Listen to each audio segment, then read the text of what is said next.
위험한 장소가 어딘지 아십니까?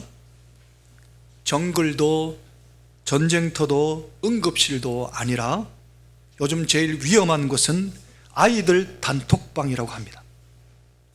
아이들 단톡방, 거기 들어가면 총 맞는답니다. 총이 아닌 총을 맞고 칼을 맞지 않아도 배임을 받고 상처를 입게 된다고 합니다. 어떤 분은 아이 단톡방에 들어갔다가 하루 종일 기도 제목이 되었다고 합니다. 거기서 제일 무서운 게 뭔가 하면 이모티콘도 아니고 크크 하는 것도 아니고 제가 저 아이가 그러는데 내가 들었는데 애들이 다 그렇게 말해, 말로 단톡방에서 한 아이를 매장시킨다고도 합니다. 단톡방에서 한번 찍히면 학교보다도 그게 더 힘들다고 합니다. 요즘은 총알 피하는 법보다 말 피하는 법을 배워야 하는 시대.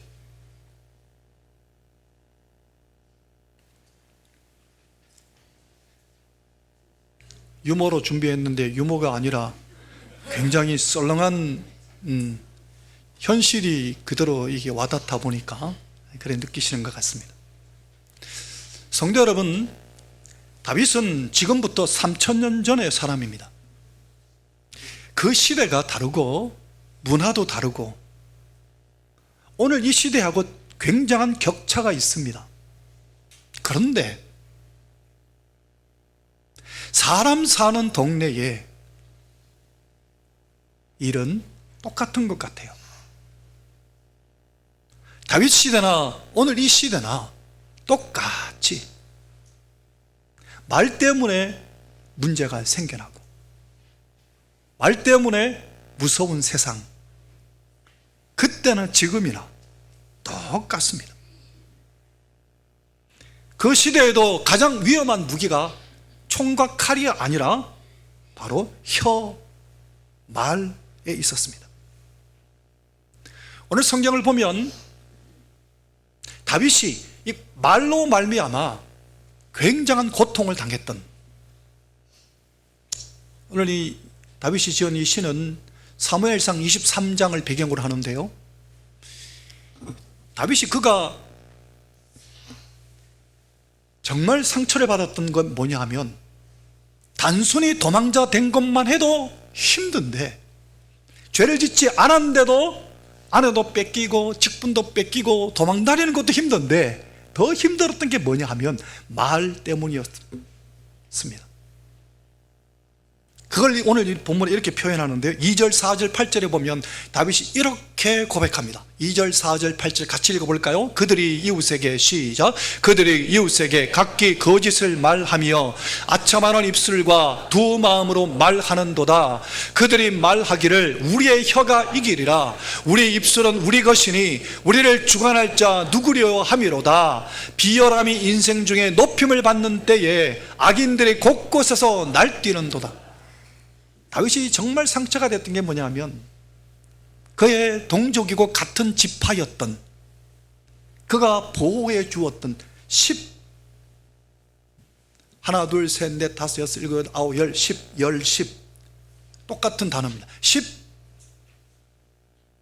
동네 사람들이 다윗을 밀고 한 겁니다. 사울에게 다윗이 여기 있다고 믿었던 동족과 같은 지파마저도 다윗을 밀고 하고 한 입으로 두 말을 하며 말로 다윗을 코너로 몰아넣은 겁니다. 그래가 사울이 3000명 거느리고 다윗을 잡으려고 왔는데 다윗이 이쪽 산으로 피하면 사울이 이쪽 산으로 오고, 나중에는 사울과 그 군사들이 완전히 다윗과 그 함께 있는 사람들을 완전히 포위를 했습니다. 포위해서 다 잡으려고 하는데 잡히려고 하는 순간 하나님이 전쟁이 터지게 하십니다.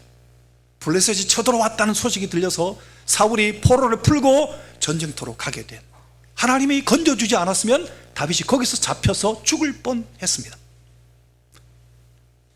다윗이 그 위기 앞에 오늘 이 시를 하나님 앞에 고백하는 겁니다. 거기에 하나님이 그를 건져주셨던 거기에 큰 바위가 있었는데 그 바위 이름을 다윗이 이름을 붙였어요. 셀라 하마누곳이라고. 셀라 하마누곳, 분리하는 바위다, 이렇게 이름을 붙였어요. 성도 여러분, 믿었던 사람마저 다윗에게 등을 돌리고 보는 얼굴로는 다윗을 환영하고 기뻐하고 막 좋아하는데 뒤로는 사울에게 전가를 보내갖고 다윗 여기 있다고 말하는, 하나님을 함부로 여기고 악한 말을 하는 그 사람들, 그 무리 속에 다윗이 오늘 이 시를 기록한 겁니다. 그런데 다윗은 그 현상들만 고백한 게 아니라 거기서 하나님의 음성을 듣습니다. 하나님께 집중합니다. 정말 말로 인하여 그가 붙들릴 뻔하고 죽을 뻔했던 그 상처 앞에서 다윗이 하나님께 집중합니다. 그런데 하나님이 이렇게 말씀하시는 겁니다. 그게 5절입니다. 5절 말씀 같이 읽어볼까요? 여호와의 말씀에, 시작. 여호와의 말씀에 가련한 자들의 눌림과 궁핍한 자들의 탄식으로 말미암아 내가 이제 일어나 그를 그가 원하는 안전한 지대에 두리라 하시다. 누가요? 지금 하나님이 다윗에게 이렇게 말씀하시는 겁니다.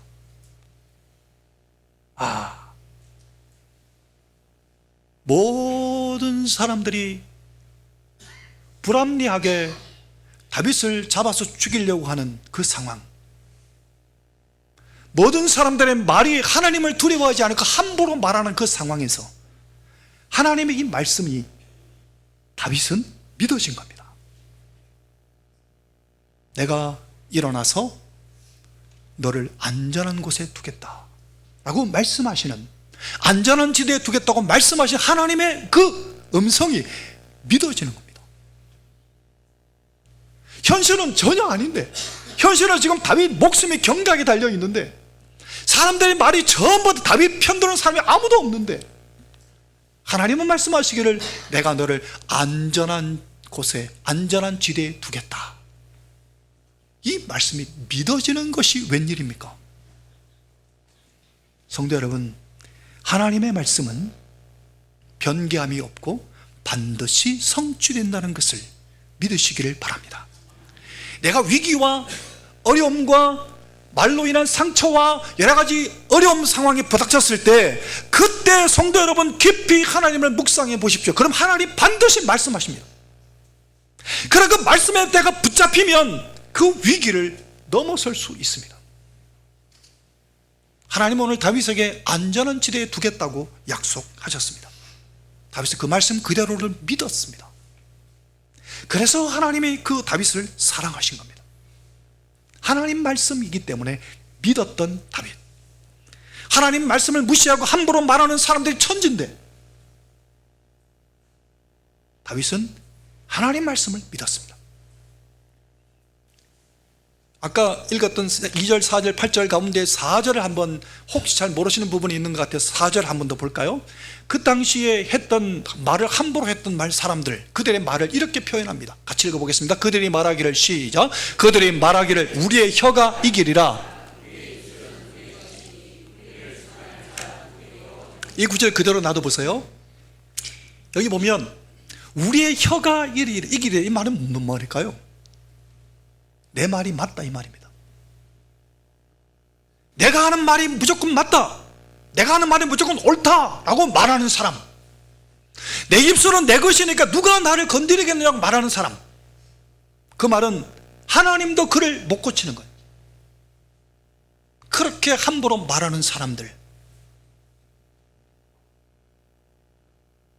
그런데 다윗은 거기에 집중하지 않고, 그때 다윗이 거기서 이길 수 있었던 비결이 뭐냐면 하나님의 말씀을 바라봅니다. 하나님의 말씀은 어떤 거? 다윗이 바로 그 뒤에 고백하는데요, 그게 6절인데요 6절 보기 전에 함부로 말하는 사람들, 하나님마저 나를 고칠 수 있겠냐고 말하는 사람들의 그 말, 어디서 말 들어본 말 같지 않습니까? 이런 사람은 하나님도 통제할 수 없는 사람, 말을 함부로 내뱉는 사람. 사사기는 이것을 이렇게 고백했습니다. 사사기서에 보면 21장 25절을 먼저 한번 볼까요? 그때에 이스라엘에 왕이 없으므로 사람이 각기 자기 소견에 옳은 대로 행하였다. 자기 속에는 옳은 대로 행하고 자기 속에는 옳은 대로 말하고, 그러한 사람들 가운데서 누가 그들을 고치겠습니까? 그런데 그때 다윗은 그들을 바라보지 않고 하나님 말씀을 바라봅니다. 볼까요? 그게 6절입니다. 자, 여호와의 말씀은 어떤가 다윗이 고백한 걸 같이 읽어보겠습니다. 여호와의 말씀은, 시작. 여호와의 말씀은 순결함이요 흑독 위에 7번 단련한 은 같도다. 여호와의 말씀은 순결하셔서 흑독 위에 단련한 7번 단련한 은 같도다. 잡것이 전혀 없다는 겁니다. 여호와의 말씀은 순결하고 완전하고 완벽하여서, 하나님 말씀은 그렇게 순수한데 우리의 입술은 어떻습니까? 다윗은 지금 그걸 본 겁니다. 성도 여러분, 하나님 말씀 이렇게 순수한데 거짓이 없고 어떤 왜곡도 없고 그대로 그 말씀 그대로 성취되고 마는 순결한 말씀이라는 겁니다. 그런데 오늘 우리의 입술은 어떻습니까? 다윗은 그걸 보게 된 겁니다. 하나님의 말씀은 순수한데 우리 입술은 어떻습니까? 야고보서에 보면 이렇게 야고보 사도는 고백했습니다. 야고보 3장 2절에 보면 우리가 다 실수가 많으니 말에 실수가 없는 자라면 곧 온전한 사람이라. 능히 온몸도 굴레 씌우리라. 참, 말에 실수가 없으면 얼마나 좋겠습니까? 근데 우리는 다 말에 실수가 많은 사람들이라고. 성도 여러분, 이 말로 인한 것을 야고보 사도만 얘기한 게 아니라 사도 바울도 그가 아끼는 아들같이 여기고 아들로 삼았던 목사 디모데에게 보냈던 편지에 보면 사도 바울이 뭐라고 얘기하는가 하면, 네가 교회 안에 충성스러운 사람들에게 말씀을 부탁하고, 그 말은 중직자를 세우란 말입니다. 그리고 그 중직자들은 또 다른 사람들을 또 하나님 말씀으로 세울 수 있도록 해라. 그런데 한 가지 주의할 게 있다라고 말하면서 이 얘기를 합니다. 그게 디모데후서 2장 14절 23절입니다. 같이 한번 읽어볼까요? 너는 그들로, 시작. 너는 그들로 이 일을 기억하게 하여 말다툼을 하지 말라고 하나님 앞에서 엄히 명하라. 이는 유익이 하나도 없고 도리어 듣는 자들을 망하게 함이라. 23절. 어리석고 무식한 변론을 버리라. 이에서 다툼이 나는 줄을 알미라. 아멘. 교회 안에, 성도 간에 다툼, 말다툼 아무런 유익이 없으니까 말다툼을 하지 말도록 엄히 하나님의 이름으로 엄히 명하라고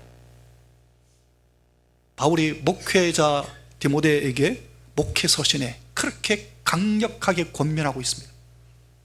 그러면서 변론은 무식한 변론이라고, 변론은 결국에는 다툼만 나올 뿐이라고. 이건 실제로 사도 바울이 직접 경험한 거였습니다. 성도 여러분, 사도 바울이 아테네에 전도하러 간 적이 있었습니다. 그 당시 그리스 아테네에는 철학자들이 많았습니다.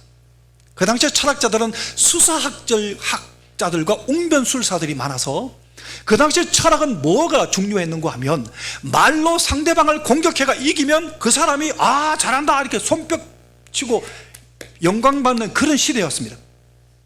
그 시대에 사도 바울이 아테네의 많은 철학자들과 변론을 했는데 논쟁에가 사도 바울이 이겨버린 겁니다. 그 정도로 사도 바울이 아주 논리와 그리고 말에 능숙한 사람이었습니다. 그런데 전도가 안 되는 겁니다. 아테네에서 예수 믿는 사람들이 안 생기는 겁니다. 변론해갖고 이겼는데 굴복하지 않는 겁니다. 그들이. 그때 사도 바울이 느꼈던 게 뭐냐 하면 변론과 논쟁으로 말미암아 설득한다고 해서 복음이 들어가는 게 아니라 오히려 더 복음을 방해하는구나. 그걸 뼈저리게 사도 바울이 깨달은 겁니다.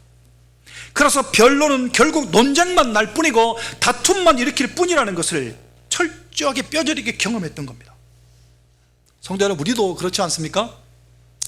전도할 때뿐만 아니라 우리가 삶의 현장에도 보면 어떤 문제를 갖고 이렇게 논쟁이 만약에 됐다, 논쟁하다 보면 그게 나중엔 싸움이 되지 않습니까? 처음에는 아주 좋은 이야기 하는 것 같이 시작했다가 나중에는 결국 자기 주장만 하게 되지 않습니까? 성도 어거스틴은 그런 기도를 늘 했다고 합니다.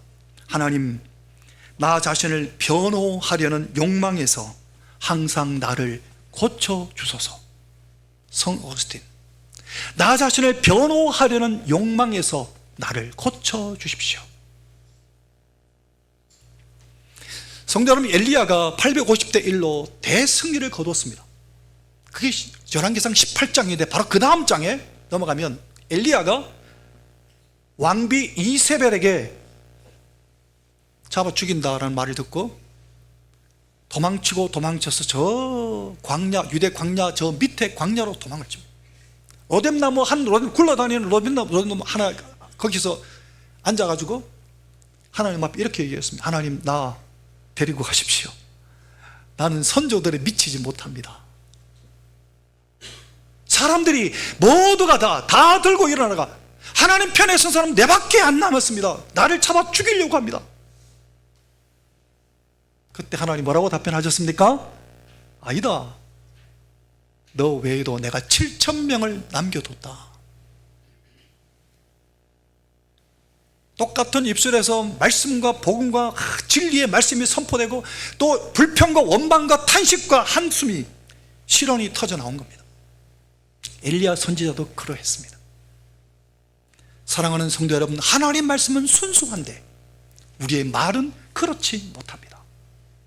그래서 하나님의 영광을 가릴 때가 많다는 겁니다. 그래서 사도 바울이 했는 얘기가 뭡니까? 무식하고 허탄한 변론을 하지 말라고. 그게 무슨 얘기인가 하면 이런 얘기입니다.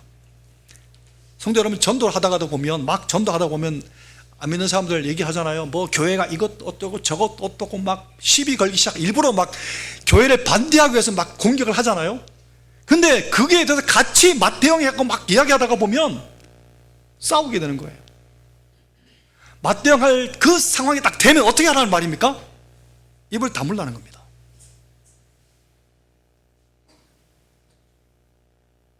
우리가 교회 생활하는 가운데서도 어떤 문제가 있어서 그 문제를 갖고 서로 다투게 됐다 그러면 그때 거기서 끝내라는 겁니다.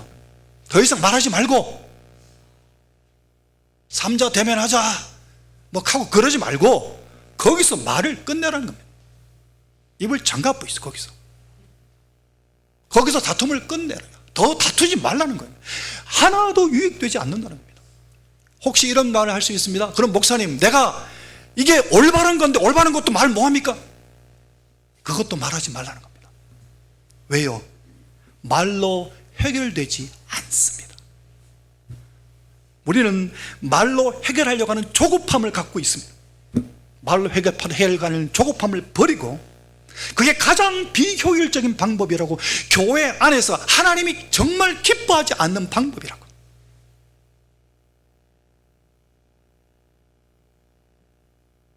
싸움이 될 것 같으면 말을 그만하라고. 이게 오늘 성경이 오늘 우리에게 말씀하시는 말씀입니다. 많은 교회가 어려움에 빠질 때는 꼭 말 때문입니다. 그러면 그 말 때문에 혹 내가 잘했다 하더라도 내 마음은 그렇잖아요. 다 사람 마음이 다 다른데 나는 내가 잘했기 때문에 막 하는 거 아니겠어요? 잘했더라도 거기서 변론하지 말라는 겁니다. 이게 성경입니다. 성경대로 삽시다.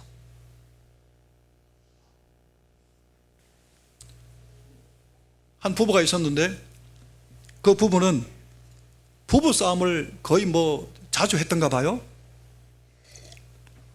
근데 그 집사님 내부는 부부싸움 하는데 이유가 있어요. 부부싸움을 해야 상대방이 뭘 원하는지 아니까 다투면서 우리는 알아간다고.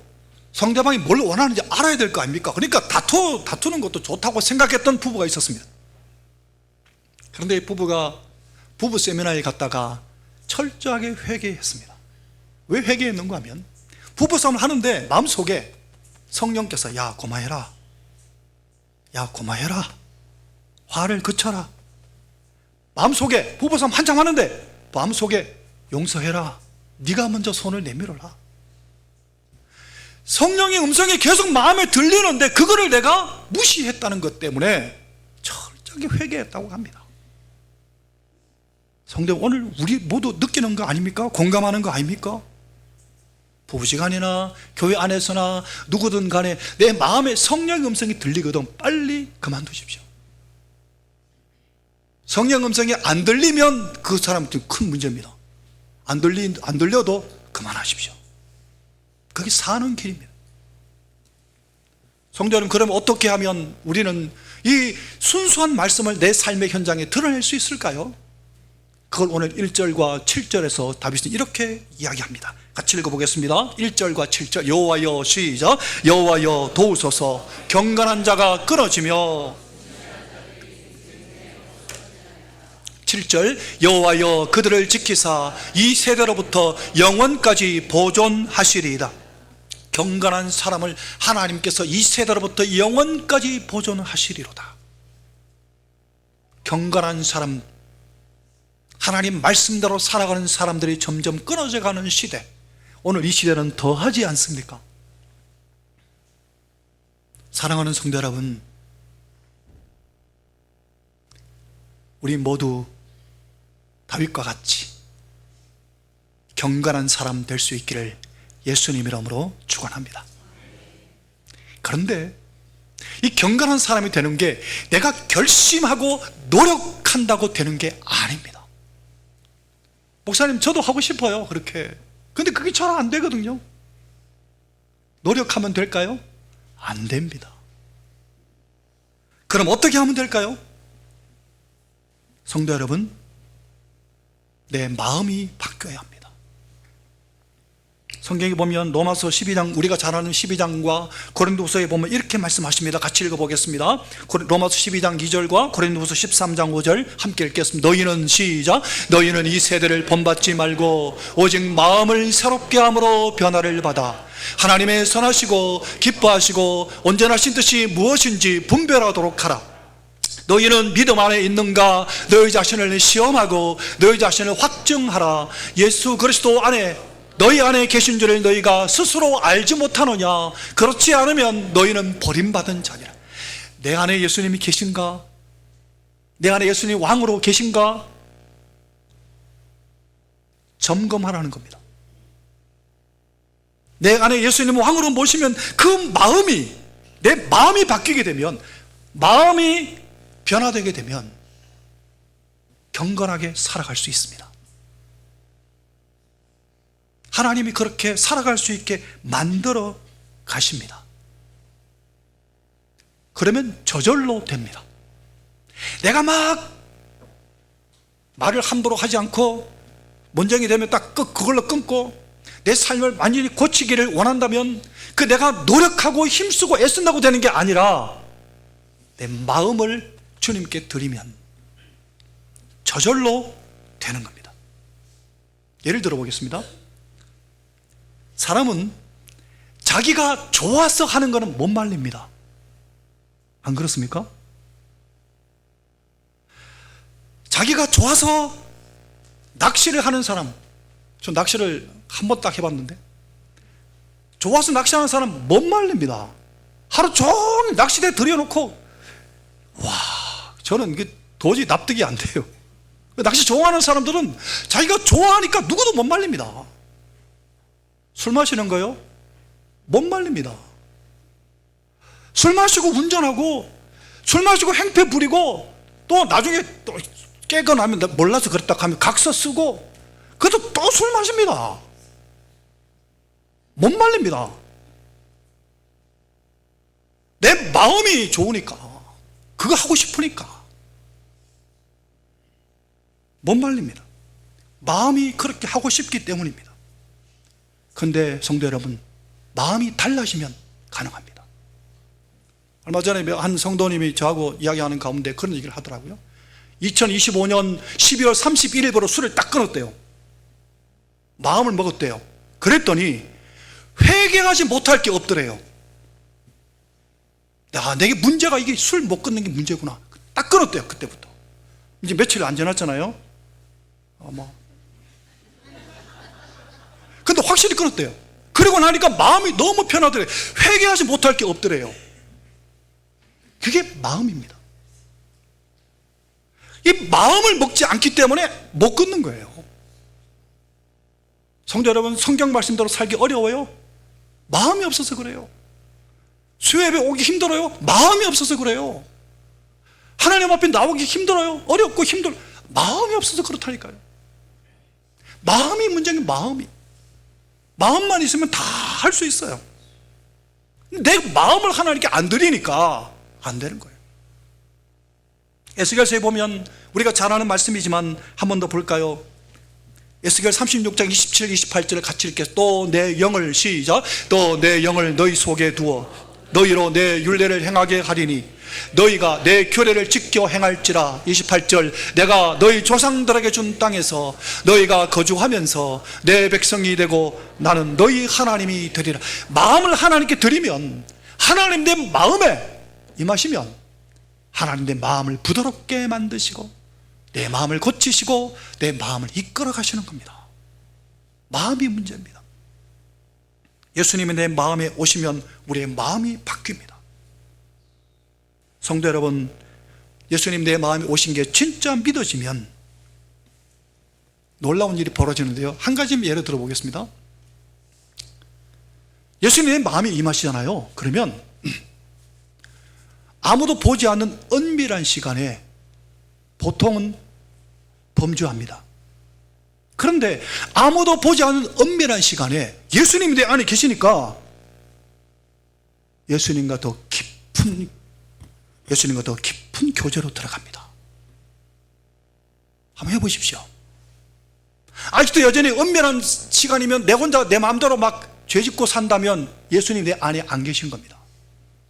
근데 예수님 내 안에 계신 것을 느끼고 그것을 사모하고 살아가는 사람은 은밀한 시간에 그 주님과 교제하는 겁니다. 이게 바뀌는 겁니다.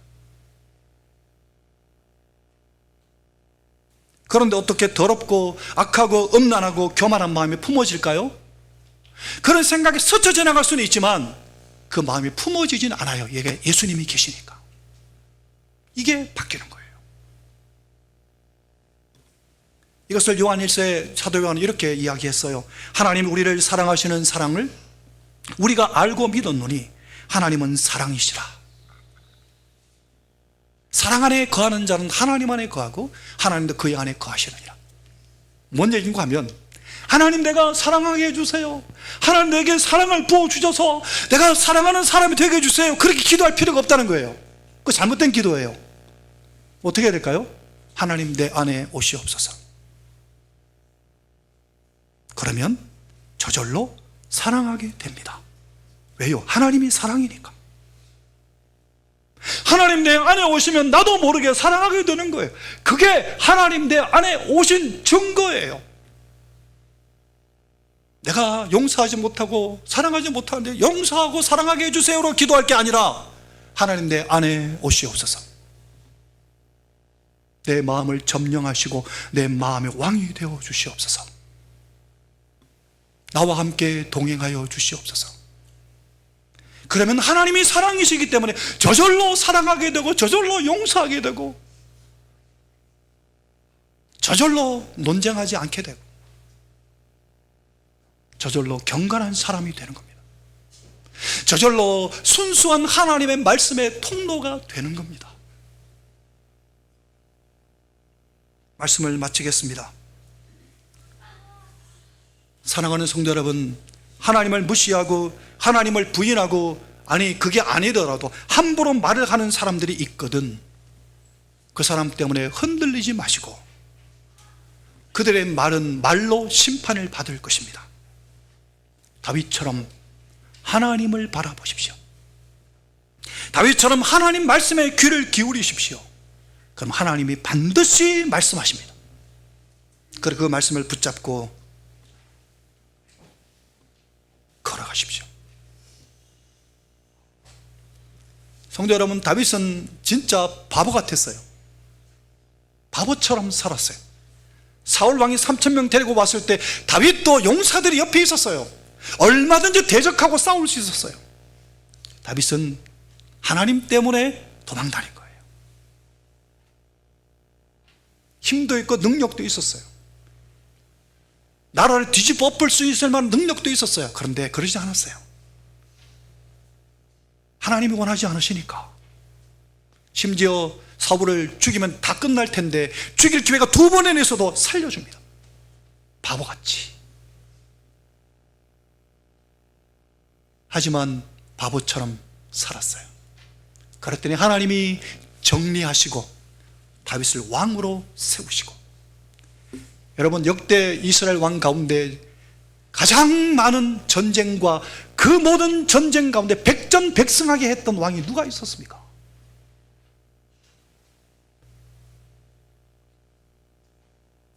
사랑하는 성도 여러분, 하나님이 함께 하시는 겁니다. 말로 끝까지 나를 내보일락 하고 끝까지 결론 지으려고 하지 말고 입을 다무십시오. 하나님의 말씀에 순종하십시오. 무식하고 헛된 변론을 피하라. 말다툼만 내느니라. 다윗처럼 하나님의 말씀을, 순수한 그 말씀을 그대로 받아서 그 말씀을 믿고 확신하고 그 말씀을 전달하는 통로가 되어서, 순수한 통로가 되어서 우리가 가는 곳마다 사람들을 살려내는 생명 되시기를 예수님 이름으로 축원합니다. 우리 다 같이 일어나서 찬송하겠습니다.